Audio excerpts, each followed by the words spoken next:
Some lucky member of this studio audience will go home tonight with an incredibly glamorous prize, just for sitting through 30 minutes of Cavalcade, starring Bob Haroldson, Cheese Russell, Perren Page, Ralph Lucarelli, Pop Music and the Cavalcade Philharmonic, and me, I'm Gary Theroux. This edition of Cavalcade is being brought to you by all the friendly folks down at the Beatmore Corporation, makers of an exciting new grooming aid for the concerned man or woman on the go. It's the Beatmore Body Odor Alarm. Sensitive sensor wires clip to 8 strategic locations, and in the case of any offensive odors, the alarm sounds instantly. The Beatmore Body Odor Alarm, also available in a silent version with an optional flashing light. Another fine product of the Beatmore Corporation. And now, here he is, the one, the only guy on camera right now, Bob Haroldson. Hi, everybody. Welcome to Cavalcade. I think you're going to have a fun time over the next 30 minutes, thanks to our superstar roster of America's all-time greatest talent. For example, we've got a guy who's been making a name for himself in comedy clubs around the New York area and now farther out west. Yes, the fans and critics agree he's certainly something, both on screen and on TV. Mr. Cheese Russell. He's here with us on Cavalcade, everybody. and don't forget, Bob, we'll go out to the track and learn how to play the horses. You can bet on that, especially in the company of Perren Page and Ralph Lucarelli. And we've got a genuine mystery guest, yes, whose prestigious powers and secret identity will be revealed later on in our program. The King of Jugglin Jive is here with us, ladies and gentlemen. The King of Jugglin Jive. And there's a whole lot more, including our masterful maestro. Pop Music is here with the Cavalcade Philharmonic. Say hello, Pop. Yes, we're so glad to have Pop here on the bandstand conducting the Cavalcade Philharmonic. Pop, let's see, you were with the Boston Symphony Orchestra, or was it the Philadelphia Orchestra? I can't remember where it was. Pop, what was the last place you were a conductor? Ah, yes, of course, that's right. And before that, the Streetcar. Of course, that was a lot of years ago. Yeah, I guess it's been many years since Pop's been off his trolley. Thank you, thank you. Well, anyway, there's a whole lot more. As usual, every member of our studio audience has been handed half a raffle ticket when they walked in, the other halves of which are in this bowl. And later on, our magic prize lady will be floating in on gossamer wings to pick out the winning ticket and award the glorious, glamorous prize. And here to tell us just what that prize is our very own Gary Theroux. Yes, Bob, and what a wonderful, wonderful prize it is. Actually, it's a glorious gift for a winner with true vision, one who really wants to be looking good. Oh, but I'll bet that's not all they win, is it? Why, shiver my timbers, no, because that lucky winner also will receive this extremely gooey meringue pie. And they'll win the right to strike any member of our cast in the puss with this at the end of tonight's show. Well, I can see all the members of our studio audience are on the edge of their seats, as well as the members of our home audience. And we'll get started with this edition of Cavalcade right after this important announcement. Cavalcade.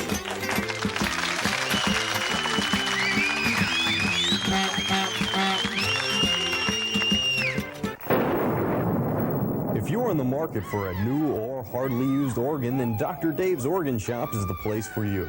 Dr. Dave has been in business for over 17 years, surprising his patients with unneeded, unnecessary butcher-type surgery. And now through Dr. Dave, you can pick up that ulterior uvula, spare spleen, or extra esophagus you've been dreaming of. And it won't cost you an arm and a leg.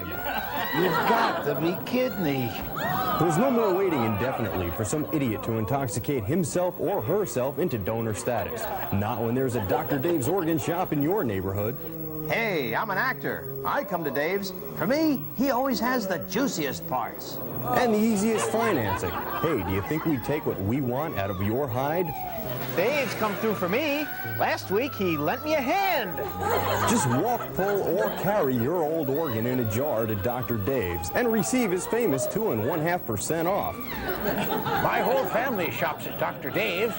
Last week, I brought in my niece. Traded them in for a brand new pair. And parents, your kids will love Dr. Dave's very own Bucket of Eyes, where every Monday night you can buy one and get one free. Mix and match. I love coming to Dr. Dave's. He's got a lot of nerve. So come down to Dr. Dave's Organ Shop and have a heart. That's Dr. Dave's, approved by the people who like to approve things, and don't miss our deli department. That's Dr. Dave's. Hey, Dr. Dave, I have a bone to pick with you.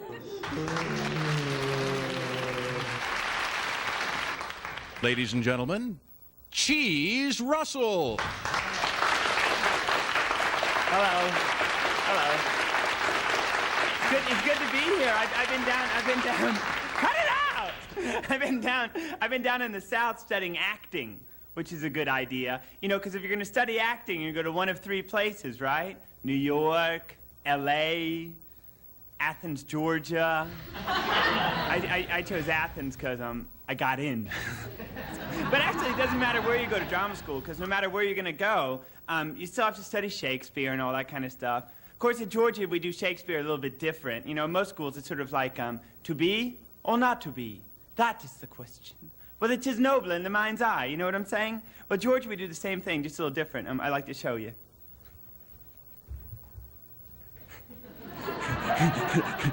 To be?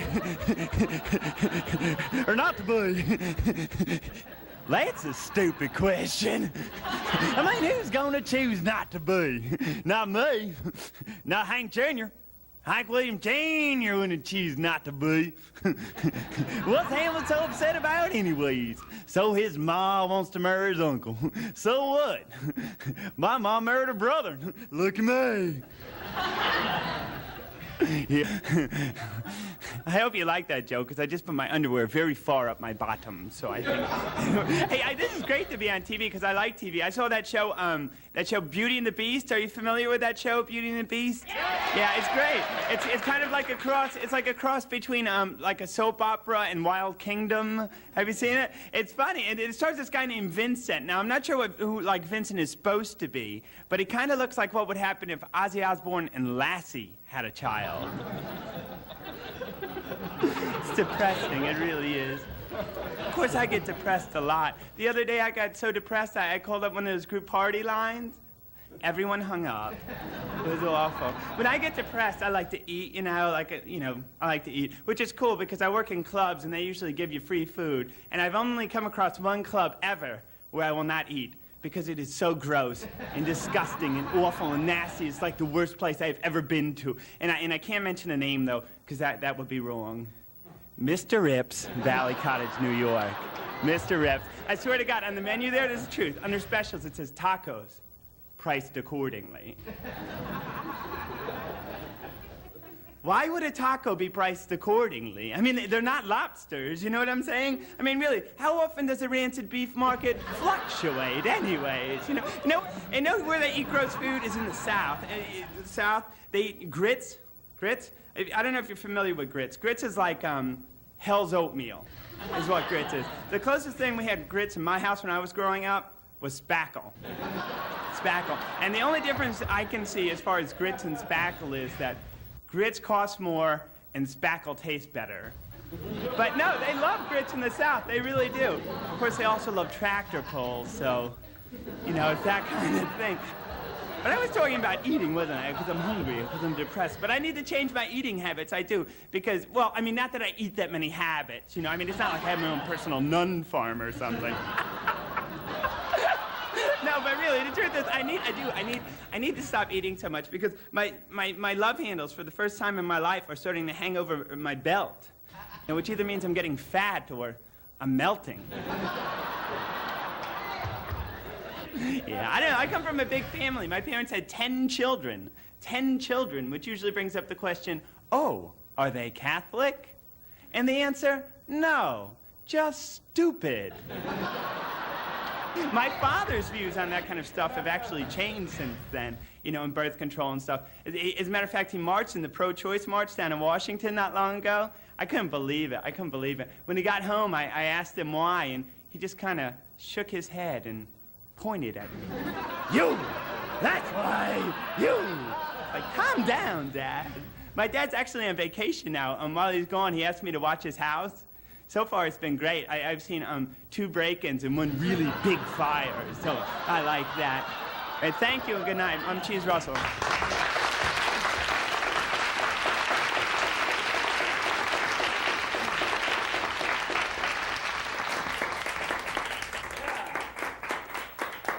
And now it's time for our mystery guest, a man known from hither to yon as the King of Jugglin Jive. On this edition of Cavalcade, he is going to reveal both his prestigious powers and his secret identity. So let's have a nice warm round of applause for the King of Jugglin Jive. Hi, yes, it's me. Not you again. Yes, I'm afraid so. Boy, and they say good things come in small packages. Well, folks, I'd like to tell you a little story. And this one, as you all know, if you've seen the credits at the end of the show is funded by a great man named Benny Factor. And most people don't know that he started out sort of as a bum. And this is the story of how Benny got his start in the world. Benny was a bum. He was on Skid Row. He was sitting down there in the gutter when this con man, sort of a con man, drifter kind of guy, his name is Rick O'Shea, comes walking by, and he's carrying 3 apples. So Benny, who's hard on his luck, tries to bum one of these apples. So, hey, how much for one of those apples, pal? The guy says, look, if you could juggle all 3 of these apples, I'll just give them right out to you. So Benny said, you know, hey, that's a good deal. So he takes the apples and he does, you know, he's juggling. And fine, you know, so the guy says, all right, here's your $1. Now, you got my $1. I'd like to try to win it back from you, and the apples. Or no, he's got the apples. He doesn't have $1 yet. He says, I'll offer you $1. I'm sorry. I haven't read the Benny book in a while, but he said, I'll offer you $1 if you can make all the balls just go straight up and down while you're juggling. So he made them go straight up and down, and he said, okay, here's your $1, and I'd like to get that back. How about you give me the apples and the $1 if you can't do this, and I'll give you $10 if you can. Why don't you do have some of the balls going in one circle, the yellow balls going, or the apples, they were apples, I'm sorry, going in one circle, and the red apple going in another circle. That's for $10 versus everything you've won already. So Benny says, sure, and he has the yellow balls going in one circle and the red ones going in another. And so he's got Benny, who's a bum, has already got $11 and the apples from this guy. So the guy says, look, $100 I'll give you if you could do the cascade balls over the outside kind of juggling. If not, you give me everything back. So Benny says, sure, I'll give that a shot. And all of a sudden, before you know it, wait a minute, that's not quite it. We'll get that one later. Benny had a little wine that day. And he went for the cascade juggling. Okay, so here's Benny with $111, and here's Rick, who's a con man, who's really upset that he's taken for $111 and the initial apples that he was carrying. So he says, look, I got this great, sorry about that, I got this great Rolex watch, and it's yours if you can eat the red apple every time it lands in your right hand. If not, then everything you've won so far from me is mine. So Benny decided to go for it. That was...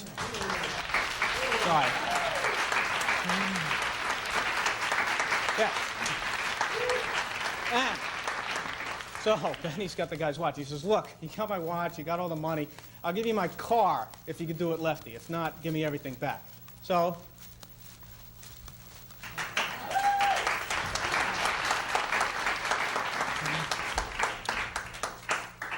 Benny's got the guy's car, his watch, all the money, and Rick is really upset. So Rick says, look, here's a mortgage to my house. It's yours if you can eat every apple that lands in your right hand. If not, you give me everything back. So Benny said, sure.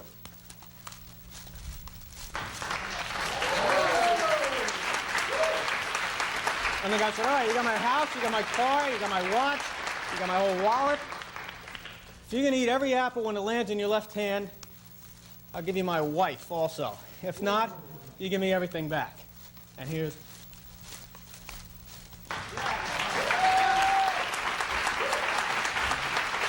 That was Benny's answer to that. So Benny, he's got the guy's wife, his house, his car, his watch. He's got $111, and he's got the apples.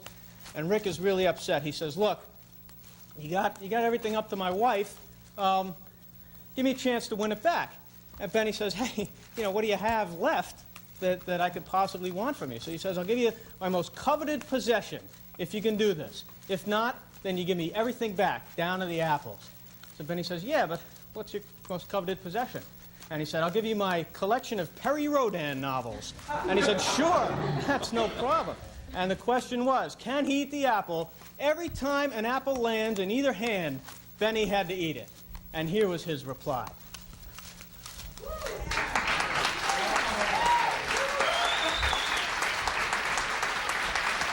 Thank you. The Benny story, ladies and gentlemen. Thank you very much.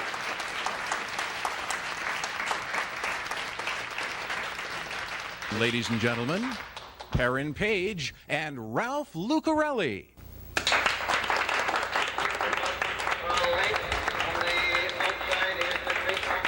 on, Ralphie. Come on. You're going to have a great time. Come on. I don't know, Perren. I told you, I never been to a racetrack before. Come here, Ralphie. Come here. Come here now. Now, look down there. See? Those are the horses right down there. Wow, yeah. Look how tiny they are. They look like ants. Ralphie, those are ants. I'm talking about right down there. See? Oh, yeah, horses. That's right, Ralphie. Horses, yes. And they're a good investment, too. I've got a little of my money tied up in the Sport of Kings. Yes, sir. Now, see right down there, next to that Palomino, that white horse there? That there is my little mutter. That's your mother down there? Yes, it is. And I'm proud to say I've got one of the finest little mutters in the world. Well, you're a good son, Perren, but what is your mother doing down there with all those dirty horses? Well, my mother is a horse. What? I never knew that before. I admit there is a resemblance, especially in back. Stop that. Stop that. It's a horse. Ralphie, take it easy. Just take it easy. Perren, really, tell me. Are you kidding? Is your horse your mother? Yes, of course. My mother's a horse. What did you think she was, a human being? I wouldn't go that far. Now, listen. My mother won the 5th race at Ups and Downs just last week. Oh, Perren, really? You ought to be ashamed of yourself, putting your poor old mother in a horse race. What do you mean? My mother used to pull carriages filled with people through Central Park. Some mothers won't do for a living. Now, stop it right there, Ralphie. Just stop it. I happen to take very good care of my mother. And some days, when she doesn't feel like running, I scratch her. You scratch her? I certainly do. Well, isn't that cozy? And I suppose if you itch, she scratches you. Ralphie, I don't think you follow me. Not if you're there at the end of a long line of horses, I don't. And I suggest if you want to follow in their footsteps, you better watch where you put your tootsies. Ralphie, would you listen to me carefully? Now, I've got a great horse, and he's a wonderful mutter. He's a mutter? How can a he be a mutter? Very easy. Sometimes a he makes a better mutter than a she. Look, Perren, suppose a mama horse has a little baby horse. Now, doesn't that make her a mutter? Well, it all depends on the feet. Feet? That's right. Oh, we learn something new every day, don't we? Ralphie, would you listen to me? Now, I can't waste that much time with you. I've got to get down to the track to feed my mutter. Well, what do you feed the old lady for breakfast? Oats? Nah, don't be old-fashioned. Good mutters don't eat oats anymore. They eat their fodder. Well, of course. Now, everybody... What did you say? I said my mutter eats her fodder. Your mother eats her fodder? Yeah. And what does her father eat? He eats his fodder. Well, what are they, a bunch of cannibals? Ralphie, listen to me. Every mutter has to eat their fodder. Oh, I see. He eats his fodder, And his father eats his father. And then his mother eats her father. And the next thing you know, there won't be any fathers left for Father's Day. No, dummy. To feed a horse, you get a bag and you put his fodder in it. You put his father in a bag? That's right. And then you hang his fodder on his nose. Now, ain't that a pretty picture? A horse walking around with his father hanging on his nose. Now, Ralphie. Perren, just tell me one thing. How long has your mother been eating her father? Oh, ever since I first had her. Since you first had her? I thought it was the other way around. Ralphie, listen to me. There's nothing wrong with my mother eating her fodder. Every mother loves ripe fodder. What do you mean ripe fodder? Well, the way you let fodder get ripe is to let the fodder lie out in the field. The fodder gets soaked and then gets mellow. Oh, fine. Well, what's wrong now? What's wrong now? Yes. Nothing at all. Your father lies in the field all day, gets soaked, and then gets mellow. Your mother pulls a carriage full of people around Central Park, and you chop up your fodder and feed it to your mother. There's nothing wrong with that. The fodder I feed my mother is grandfather. You feed your mother grandfather? That's certainly right. That's all, brother. Even old folks aren't safe around your family. Hey, listen, the races are just about to begin. I'll take your bets. Okay. Here's my money. I bet $10. Okay, $10. Okay. And they're off. The race is over. You lose. What? Wait a minute. What kind of a race was that? They're off. The race is over. You lose. What is this, the 50-inch dash? Ralphie. Oh, come on, Perren. Run the race over again. I want to see it. Now, pipe down. Now, in this next race, I want you to double up. Double up? I haven't even straightened up from the last one. I don't mean that. I mean, I want you to bet $20 on this one. $20? That's right. Fat chance, buddy. Fat chance, buddy. He's running in this race. Here they go.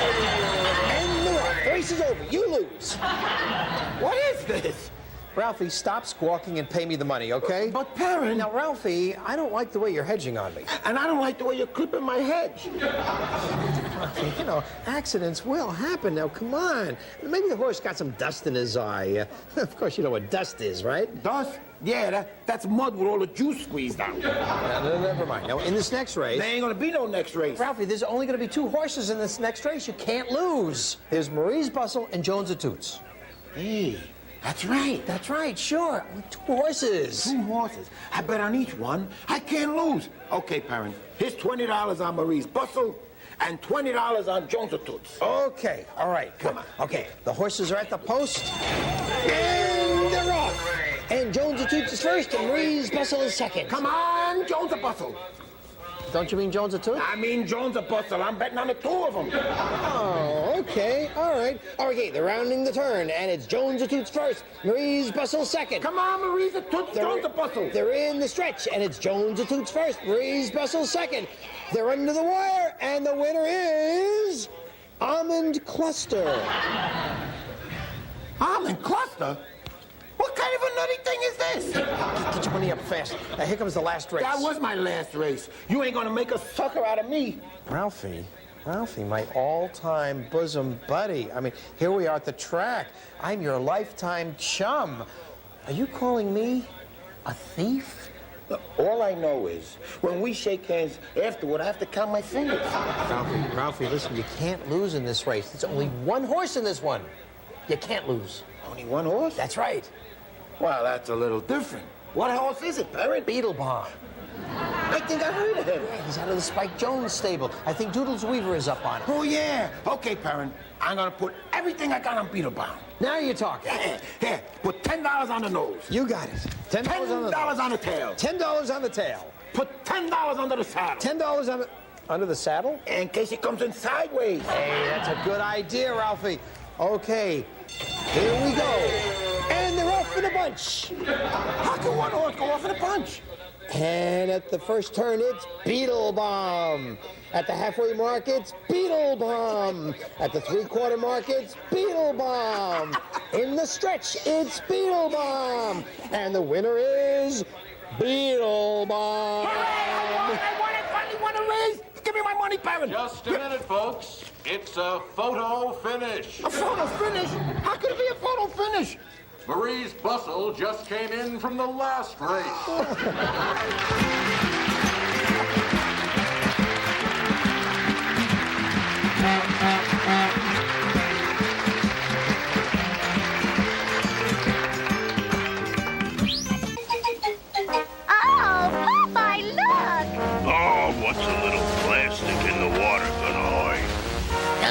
civilized critters are strangulating and all this plastical junk?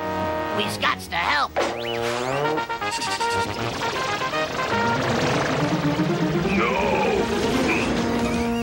Sees how yous likes it. Huh? I can't do it all myself, peoples. I needs your help. To find out how, call 1-800-CMC-CLEAN. Hi, everybody. Welcome back to Cavalcade. Now it's the most exciting part of the show, the one you've all on the edge of your seats just waiting for, the awarding of the glorious, glamorous prize. And here to help us with that prize awarding is our very own Magic Prize Lady. Yes, Magic Prize Lady, you certainly are the picture of poise, charm, and angelic attractiveness tonight. Yeah, well, thanks, Bob. I only wish I'd remembered to wax my mustache. Yeah, well, it looks fine. In fact, I've never seen you look so exquisitely elegant, charming, and beauteously becoming. Just what you're becoming? I'm not sure I know. Anyway, are you ready to pick out the winning ticket, Magic Prize Lady? Absolutely, Mr. Bob. If you would allow me to dip my delicate digits.